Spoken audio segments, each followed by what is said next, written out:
सहकार आणि नागरी उड्डाण राज्यमंत्री मुरलीधर मोहोळ यांचं पुण्यामध्ये आगमन झालंय। शपथविधीनं तर मोहोळ पहिल्यांदाच पुण्यनगरीमध्ये दाखल झालेत। ढोल ताशांच्या गजरात मोहोळ यांचं जंगी स्वागत सुरू आहे। हजारो कार्यकर्ते मोहोळ यांचं स्वागत करण्यासाठी पुण्यामध्ये आता दाखल झाल्याचं आणि एकत्रित आल्याचं चित्र पाहायला मिळतंय। आज केंद्रीय सहकार आणि नागरी उड्डाण राज्यमंत्री मुरलीधर मोहोळ यांचं पुण्यामध्ये आगमन झालंय। शपथविधीनंतर मोहोळ पहिल्यांदाच पुण्यनगरीमध्ये दाखल झालेत।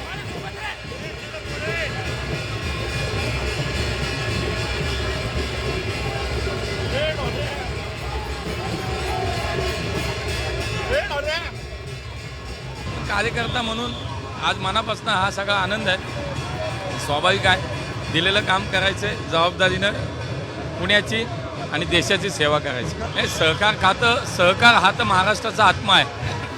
सहकाराकडून समृद्धीकडे हा जो काही मंत्र आहे, याच्यानुसार या राज्यातल्या शेवटच्या माणसापर्यंत सहकाराच्या माध्यमातून त्याचा उद्धार करणं, त्याचं आयुष्य जीवन समृद्ध करणं हा पहिला आहे मला असं वाटतं टास्क आहे सगळ्यांना। आणि त्याच्यामुळे मला काम करायला खूप स्कोप आहे, संधी आहे। मी निश्चितपणे काम करेन।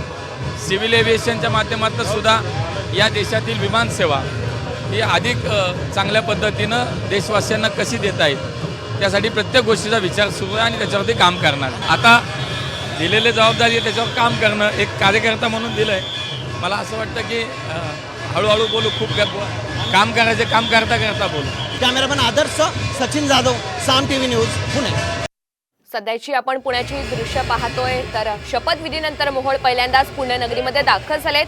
ढोल ताशांच्या गजरामध्ये मोहोळ यांचं जंगी स्वागत सुरू आहे आणि हजारो कार्यकर्ते मोहोळ यांचं स्वागत करतायत। तर दुसऱ्या ठिकाणी मुक्ताईनगरची ही दृश्य आहेत। रक्षा खडसे यांचं जंगी स्वागत सुरू आहे। हजारोंच्या संख्येनं कार्यकर्ते मुक्ताईनगरमध्ये जमलेले आहेत। जेसीबीच्या माध्यमातून फुलांची उधळण करण्यात येते आणि सध्याची ही राज्यातली दोन ठिकाणची दृश्य, एकीकडे पुणे आणि दुसरीकडे मुक्ताईनगरमध्ये आपण पाहतोय रक्षा खडसे यांचं जंगी स्वागत केलं जात आहे।